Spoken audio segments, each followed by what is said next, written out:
हरे कृष्ण. श्रीमद भागवत चर्चेमध्ये आपल्या सगळ्यांचं स्वागत आहे. आज आपण श्रीमद भागवतम स्कंद दुसरा अध्याय 7 भगवत अवतार आणि त्यांचे विशिष्ट कार्य या अध्यायातील श्लोक क्रमांक 33 ते 35 पर्यंत समजून घेण्याचा प्रयत्न करणार आहोत. ओम नमो भगवते वासुदेवाय. ओम नमो भगवते वासुदेवाय. ओम नमो भगवते वासुदेवाय. ओम नमो भगवते वासुदेवाय. ओम नमो भगवते वासुदेवाय. ओम नमो भगवते वासुदेवाय. नारायणं नारायणं नमस्कृत्य नमस्कृत्य नरं नरं चैव चैव नरोत्तमं नरोत्तमं देवीं देवीं सरस्वतीं सरस्वतीं व्यासं व्यासं ततो ततः जयमुदीरये जयमुदीरये नष्टप्रायेषु नष्टप्रायेषु भद्रेषु अभद्रेषु नित्यं नित्यं भागवत भागवत सेवया सेवया भगवती भगवती उत्तमश्लोके उत्तमश्लोके भक्तिर्भवति भक्तिर्भवति नैष्ठिकी. नैष्टिकी. हरे हरे कृष्णा. कृष्ण. श्लोक क्रमांक 33 आणि 34-35. क्रीडन् वने निशि निशाकररश्मि गौर्याम् क्रीडन् वने निशाकररश्मिगौर्याम् रास उन्मुख कल्पपद आयत मूर्छितेन कासोन्मुखकल्पपदायतमूर्छितेन उद्दीपित स्मर रुजां व्रजभृत वधूनां उद्दीपितस्मररुजां रजभृदवधूनां हर्तु हरिष्यति क्षीरधनतनुगस्य हर्तुः हरिष्यति क्षीरधरानुगदस्य यच प्रलम्ब खरदुर् दर्दुरकेशि अरिष्ट ये च प्रलम्बखरदर्दूरकेशि अरिष्ट मल्ल इव कंस यवना कपि पौण्ड्रक आद्या मल्ल इभ कंसवयना कपिपौण्ड्रुक आद्यः अन्ये च शाल्वकूज बल्वल दन्तवक्र अन्ये च शाल्वकुजबल्वलदन्तवक्र सप्तोक्ष शंबर विदुरः तरुक्मिमुख्याः सप्तोक्षशम्बरविदुरथरु रुक्मिमुख्याः ये वामृदे समितिशालीन आत्तचापाः हेवामृधे समितिशालिन आत्तचापाः काम्बोज मत्स्यकुरु सुञ्जय कैकय आद्याः काम्बोजमत्स्यकुरु सृञ्जय कैकयाद्यः यासन्ति अदर्शनम् अलम् बल पार्थ भीम यास्यन्ति दर्शन अलम्बलपार्थ भीम व्याज आह्वयेन हरिणा निलयम् तदीयम् व्याचाह्वेन हरिणा निलयं तदीयम् क्रीडम् वने निशि निशाकर रश्मि गौर्याम् रास उन्मुख कल्पदायत मूर्छितेन उद्दीपित स्मर रुजां व्रज बुभृत वधूनां हर्तु हरिष्यति शिरधनुत अनुगम्य अणुगस्य ये च प्रलम्ब खरदर्दु पुरकेशि अरिष्ट मल्ल इव कंस यवनः कपि पौण्ड्रक आद्याः अन्ये च शाल्व कुज बल्वल दन्तवक्र सप्तोक्ष शंबर विदुरथ रुक्मि मुख्याः एवामृदे समिति शालीन अत्तचापः काम्बोज मत्स्य कुरु सृञ्जय कैकय आद्याः यासन्ति अदर्शनम् अमल अलम बल पार्थ भीम व्याज अव्वयेन हरिणा निलयम तदीयम. भाषांतर. भगवान श्रीकृष्ण वृंदावनातील कुंजामध्ये मधुर आणि सुस्वर गीतांनी ब्रजवासींच्या भार्यांची कामेच्छा जागृत करून रासलीला करण्यामध्ये मग्न असता कुबेराचा एक श्रीमंत अनुयायी शंखचूड याने गोपींचे हरण केले. त्यावेळी भगवंतांनी त्याचे शरीर धडा वेगळे केले. सर्व राक्षसी व्यक्ती प्रलंब धेनुक बक केशी अरिष्ट चाणूर मुष्टिक कुवलया पीड हत्ती कंस यवन नरकासुर आणि पौंड्रक व मोठमोठे योद्धे शाल व दिव्य वानर व बलवल दंतवक्र सात बैल 100 विदुरथ आणि रुक्मी तसेच कांबोज मत्स्य कुरु सृंजय आणि काही काही हे त्वेषाने प्रत्यक्ष भगवान श्री हरींबरोबर किंवा बलदेव अर्जुन भीम आदी त्यांच्याच नामधारकांबरोबर लढतील. अशा रीतीने मारले गेलेले असुर एकतर निराकार ब्रह्मज्योती प्राप्त करतील अथवा वैकुंठ लोकातील त्यांच्या सर्वोच्च लोकांची प्राप्ती करतील. ओम अज्ञानतिमिरन्धस्य ज्ञानाञ्जनशलाकया चक्षुरुन्मीलितं येन तस्मै श्रीगुरवे नमः. श्रीचैतन्यमनोभीष्टं स्थापितं येन भूतले स्वयं रूप कदा मह्यं ददाति स्वपदान्तिकं.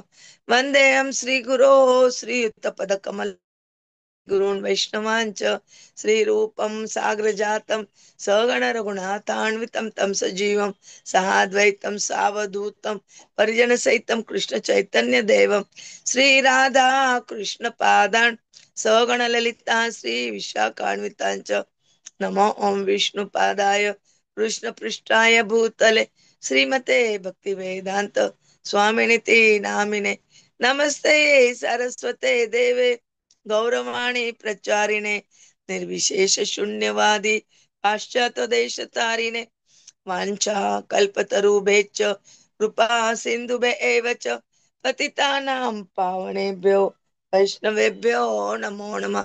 जय श्री कृष्ण चैतन्य प्रभु नित्यानंद श्री अद्वैत गदाधर श्रीवासादि गौर भक्त वृंद. हरे कृष्ण कृष्ण कृष्ण हरे हरे, हरे राम राम राम हरे हरे, हरे कृष्ण कृष्ण कृष्ण हरे हरे, हरे राम राम राम हरे हरे, हरे कृष्ण कृष्ण कृष्ण हरे हरे, हरे राम राम राम हरे हरे. हरे कृष्ण. श्रीमद भागवतम स्कंद दुसरा अध्याय 7 भगवत अवतार आणि त्यांचे विशिष्ट कार्य. आपण श्लोक क्रमांक 33 34 आणि 35 समजून घेण्याचा प्रयत्न करत आहोत. तर या 33व्या श्लोकामध्ये त्यांनी आपल्याला सांगितलंय की वृंदावनातील कुंजामध्ये मधुर आणि स्वसूर गीतांची अं ब्रजवासियांच्या कार्यांची कामेष्टा जागृत करून रासलीलांमध्ये जेव्हा कृष्ण मग्न होते त्यावेळेला काय झालं की शंखचूड नावाचा तो कुपेराचा एक अनुयायी होता, त्याने येऊन गोपींचे हरण केले. अशा वेळेस त्यांच्या लक्षात आल्याबरोबर बलराम व कृष्ण दोघं त्यांच्या मागे पळाले व त्यांनी त्या व्रजवासींना त्याच्यापासून सोडून बलरामाच्या स्वाधीन केलं त्यांचं रक्षण करण्यासाठी. आणि कृष्ण स्वयं त्यांच्या मागे मागे पळाले. का मागे पळाले त्याच्या मागे एक कथा पण आहे की त्यांच्या शंखचूडच्या डोक्यावर जो मणी होता तो त्याला प्राप्त झालेला होता आणि तो जोवर काढला जात नाही तोवर अं काय म्हणतात जी त्याची पत्नी होती, जी तुलसी माता, पण पुढच्या याच्यात तुलसी माता आहे ती, तिचं व्रत भंग होणार नाही तोवर, त्याचा मृत्यू होणार नाही तोवर पुढच्या काही घटना ज्या घडणार आहेत त्या त्यांना अटकाव आल्यासारखं झालं होतं. तर हेच आपल्याला या श्लोकांमधून कळतं. नंतर बऱ्याच त्यांनी राक्षसी व्यक्तींची नावं दिलेली आहे आणि अशा व्यक्तींना त्यांनी स्वतः कृष्णाने, काहींना बलदेवाने, काहींना त्यांच्या नाम धारक त्यांचे जे असोसिएट अनुयायी होते त्यांनी मारले आणि त्यांना एकतर त्यांच्या मृत्यूच्या वेळी असलेल्या मनस्थितीप्रमाणे एक तर ब्रह्मज्योतीमध्ये किंवा मग वैकुंठ लोकात त्यांना सर्वोच्च लोकांची प्राप्ती झालेली आहे आणि त्यांचं मुक्तता झालेली या भौतिक संसारातून, असं आपल्याला याच्यावरून कळतं. प्रभूजी आपल्याला अजून सुंदर भाषेत आणि सविस्तर समजावून सांगतील. हरे कृष्ण. हरे कृष्ण कृष्ण कृष्ण हरे हरे, हरे राम राम राम हरे हरे. सततम कीर्तयंतम, ही कृष्णाच्या लीलामध्ये सतत रमत राहावं, गात राहावं, बोलत राहावं आणि श्रवणम करत राहावं. कारण की भगवंतांच्या लीला ह्या आपल्याला केवळ आनंद नाही तर काय मिळतो, ब्रह्मानंद प्राप्त करून देतो. आता हे जे दोन श्लोक आहेत ते श्लोक भविष्याबद्दल आहेत.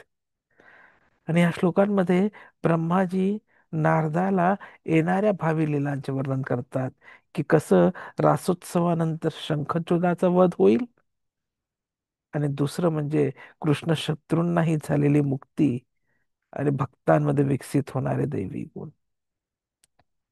हे प्रसंग आपल्याला शिकवतात की वासने आणि निर्मळ प्रेम यातला फरक काय, भौतिक संपत्तीचा धोका कसा, आणि परमेश्वराची सर्वोच्च कृपा कशी प्राप्त होऊ शकते. या वृंदावनामध्ये रासोत्सव झाला, त्याच्यानंतर कृष्ण बलराम सर्व गोपिका ह्या परमानंदात होत. रासोत्सवामध्ये सर्व सम्मिलित झालेले होते आणि सर्वांना खूप आनंद प्राप्त होत होता. अशा वेळेस कुबेराचे जे एक सहचरी आहेत, सेवक आहेत, त्यांचं नाव शंखचूड, तेही दैत्य शेवटी. आणि शंखचूडाचं विशेष आकर्षण जसं माताजींनी सांगितलं, त्याच्या मस्तकावर चमकणारा मणी. आणि ह्यामुळे झालं काय, तर त्याला जो आहे त्या संपत्तीचा गर्व आलेला होता.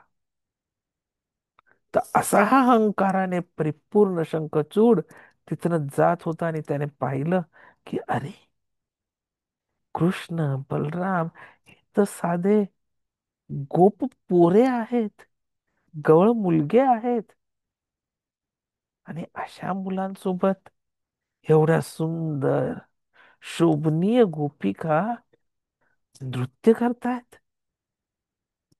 नाही, हे खूप चूक आहे. कारण की एवढ्या सुंदर गोपिका केवळ माझ्यासाठी असू शकतात. आणि अशा प्रकाराने व्यसनाने पछाडून त्याने गोपिकांना पळवण्याचा प्रयत्न केला, आणि भगवंतांनी रक्षण केलं. घाबरलेल्या गोपिकांनी कृष्ण बलरामाला हाक मारली. दोघांनी त्यांना धीर दिला आणि काय केलं, तर शाळ वृक्षाच्या फांद्यांपासून जड दांडकी उचलली. आता शाळ वृक्ष सगळ्यांना ज्ञात आहे की किती मजबूत असतं, आणि त्याच्या जे फांद्या असतात, त्याचे जे रूट्स असतात, फांद्या असतात, त्या किती कडक असतात. शंखचूडाला तर वाटलं होतं हे साधारण पोळ आहे. त्याने विचार केला, अरे हे काय करणार माझं, युद्धासाठी तर मी तयारच असू शकतो. पण जेव्हा त्यांनी यांचा बळ पाहिलं, शक्ती पाहिली, तर शंखचूड तिथून पळाला आणि कृष्णाने त्याचा पाठलाग सुरू केला. शंखचूड पुढे, कृष्ण मागे, कृष्ण मागे, शंखचूड पुढे. शंखचूड जीवाचा आतोताट प्रयत्न करून पळतोय, कृष्ण काही सोडत नाही. जारे राखे कृष्ण मारे कोय, जारे मारे कृष्ण राखे कोय. शेवटी कृष्णाने त्याला पकडलं, त्याला ठार केलं आणि त्याच्या डोक्यावरचा मणिक काढून टाकला. प्रत्येक गोपिकाला वाटलं की अरे वा, आता कृष्ण मला हा मणी देणार. परंतु कृष्णाने तो मणी बलरामजींना दिला. तर शिकवण काय, तर संपत्ती जर कृष्ण सेवेत वापरली तर योग्य, नाही वापरली तर ती शाप ठरते. अग्नी जसा योग्य प्रकारे वापरला तर उपयोगी, अन्यथा जाळतो. इथे एक अंतर्गत तत्वही प्रयोगात येतं, आणि ते म्हणजे वासना व प्रेम याच्यातील फरक. गोपिकांची कृष्णाकडे असलेली आसक्ती म्हणजे निर्मळ प्रेम, आत्म्याची खरी प्रवृत्ती. शंखचूडाची जी भावना होती ती मात्र कामस्वार्थी वासना, जी रजोगुणातून निर्माण झालेली होती. भगवद्गीतेमध्ये 3ऱ्या अध्यायातील अ, अ, 37 ते 39 जे श्लोक आहेत, त्याच्यामध्ये कृष्ण याच्याविषयी, कामाविषयी खूप महत्वपूर्ण गोष्ट आपल्याला पटवून सांगतो. श्री भगवान उवाच, कामयेश क्रोमयेश रजोगुण समुद्भव, महाशनम महापापमा विद्धेनम इह वैरिणम. कृष्ण म्हणतायत की हे जे काम वासना आहे, लस्ट, ती ह्या भौतिकतेच्या स्पर्शातून निर्माण झाली आहे. रजोगुणातून त्याची निर्मिती आहे आणि जे पुढे जाऊन रागामध्ये परिवर्तित होते, ज्यामुळे संपूर्ण पापी दुनिया जी आहे ती नष्ट होऊ शकते. म्हणजे पहा, ही काम इच्छा वासना किती धोकादायक आहे. द्रुमेन व्रियते वर्हि यथादर्शमलेन च, यथा अल्बेन वृतो गर्भ तथा तेन इदम अवृतम. जसं काही एखादी अग्नी त्याच्या धुक्यामुळे झाकली जाते, एखादा आरसा त्याच्यावरच्या धुळीमुळे झाकला जातो, एखादं अर्भक आईच्या गर्भपिशवीमध्ये झाकलं जातं, तसंच हा जो जीव आहे तो वेगवेगळ्या प्रकारच्या वासनांच्या थरांनी पूर्णपणे झाकलेला असतो. आणि पुढे कृष्ण म्हणतात, आवृतम ज्ञानमेतेन ज्ञानिन नित्यवैरिणा कामरूपेण कौंतेय दुष्परेण अलेन च. की जेव्हा एखादी व्यक्ती एखादा जीव शुद्ध भावनामृतामध्ये येतो, तेव्हा तो त्याचा जो हा शाश्वत शत्रू आहे, काम भावना, जी कधी संतुष्ट होऊ शकत नाही, जी सदैव अग्नी प्रज्वलित असते, तेव्हा त्याचं पतन हे निश्चित असतं. तर कृष्ण इथे आपल्याला सांगताय की वासना रजोगुणातून येते, नंतर क्रोधरूप होते आणि सर्वांचं भक्षण करणारी शत्रू आहे. तर जेव्हा प्रेम विकृत होतं ना, तेव्हा ते वासनेत बदलतं आणि जीवाला बंधनात खेचतं. किंवा कृष्ण भावनेनेच वासना पुन्हा प्रेमात रूपांतरित होऊ शकते. आपल्याकडे उदाहरणही आहेत. हनुमानाने आपला क्रोध प्रभुसेवेत वापरून लंकेस आग लावली. अर्जुन सुद्धा स्वार्थासाठी नव्हे, धर्मासाठी लढला. तर आपल्या इच्छाही जर कृष्ण सेवेत लावल्या तर त्या पावन होतात. त्याला जाणण्याची, सेवण्याची, प्रेम करण्याची इच्छा निर्माण होते. आणि कृष्ण किती कृपाळू आहे पहा, ते त्यांच्या शत्रूंना सुद्धा अंतिम फळ देतात, ते आहे मुक्ती. ब्रह्मा सांगतात की प्रलंब, धेनु, बकासूर, केशरी, कंस, शिशुपाल, पौंड्रक, शाल्व, दंतवक्र, रुक्मी एवढे राक्षस होते, तरी कृष्णाच्या किंवा त्यांच्या सहकाऱ्यांच्या हातून मरण पावले आणि त्यांनी शत्रुभाव ठेवला, तरी प्रभूच्या स्पर्शामुळे त्यांना मुक्ती मिळाली. तर दोन प्रकारची मुक्ती असते, एक आहे वैकुंठ प्रवेश, जे प्रभूचं व्यक्तिमत्व जाणतात त्यांना तो मिळतो, आणि दुसरा आहे ब्रह्मज्योती मिलन, ते फक्त शक्ती पाहतात पण स्वरूप मानत नाही.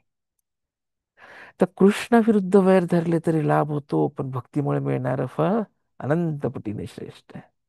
म्हणून श्रील प्रभुपाद म्हणायचे की लढायचं असेल तर कृष्णाशी लढा, तुम्ही त्याच्या तेजात विलीन व्हाल किंवा वैकुंठाला जाल, परंतु अज्ञानाने त्याच्या विरुद्ध जाऊ नका. भक्तातील दैवी गुणही पहा. कृष्ण भक्तांमध्ये दैवी संपत्ती आपोआप प्रकट होते, जे 16व्या अध्यायातील पहिला, दुसरा आणि तिसरा श्लोक आहे पहा. निर्भयता, शुद्धता, दया, इंद्रिय नियंत्रण, मन नियंत्रण, अहिंसा, सत्य, क्षमा, नम्रता, स्थिरता. तर यासाठी संगत महत्वाची आहे. ज्या संगतीत राहतो त्या गुणांचा प्रभाव पडतो. भक्तांच्या संगतीने भक्तगुण मिळतात. अपवित्र मनोरंजन, निंदनात्मक चर्चा, वाईट माध्यमे यामुळे राक्षसी गुण मिळतात. त्यामुळे श्रील प्रभुपाद सांगतात की भक्त झाल्यावर लोक मद्य, वाईट सवय, असभ्य गाणी यापासून दूर होतात, कारण त्यांना सेवेतून उच्च आनंद मिळतो. आणि म्हणून आधुनिक वासनेपासून आपण आपल्या बालकांचे रक्षण करणंही महत्वाचं आहे. मुलांना लहानपणापासून देवसेवेत गुंतवा, मंदिरात न्या, कीर्तन ऐकवा, छोटी छोटी सेवा द्या. मोबाईल, व्हिडिओ गेम्स, अमर्याद इंटरनेट ही भरलेली बंदुकेसारखी आहेत, जे मुलांचं नैसर्गिक भक्ती स्वभाव नष्ट करतात. पालकांनी त्यांच्या प्रेम भावनेने रक्षण करून ते कृष्णाशी जोडले पाहिजे. तर शंखचूडाचा वध, कृष्ण शत्रूंची मुक्ती आपल्याला समजवते की वासना अर्थात काम हा आत्म्याचा शत्रू, निर्मळ प्रेम ही त्याची खरी प्रवृत्ती. प्रभू विरुद्ध वैरही मुक्ती देतं, पण प्रेम भक्तीनेच त्याच्या नित्यधामात प्रवेश मिळतो. संपत्ती, क्रोध, इच्छा हे सर्व जर कृष्णासाठी वापरले तर ते साधन होते. पुढील पिढीला वाचनेपासून वाचवा, त्याचा प्रेमभाव वाढवा. राक्षसांप्रमाणे वैरभाव न ठेवता गोपिकांसारखे निर्मळ प्रेमाने शरण जा. भक्तीच्या साह्याने वासनाला प्रेमात रूपांतरित केल्यानेच खरं यश मिळतं, जे आहे श्रीकृष्णाच्या चरण सेवेत प्रवेश प्राप्त होणं. हरे कृष्णा. दंडवत